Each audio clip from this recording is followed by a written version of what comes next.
തൊഴുത്തിലെ വലിയ പശുവിൻ്റെ അകിടിനടിയിൽ ഒരു പട്ടിക്കുട്ടൻ അങ്ങനെ സുന്ദരമായി പാല് കട്ടുകുടിക്കുകയാണ്.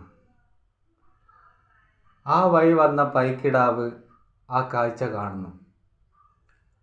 ആരെടാ തനിക്ക് അവകാശപ്പെട്ട പാല് മോഷ്ടിച്ചു കുടിക്കുന്നത് എന്ന ചിന്തയോടെ പൈക്കിടാവ് ആ പട്ടിക്കുട്ടിയെ തട്ടിത്തെറിപ്പിക്കുന്നു. പട്ടിക്കുട്ടി പിന്നെയും എഴുന്നേറ്റ് വരുമ്പോൾ പൈക്കിടാവ് അകിടിൽ തലവെച്ചുകൊണ്ട് തടസ്സം നിൽക്കുകയാണ്.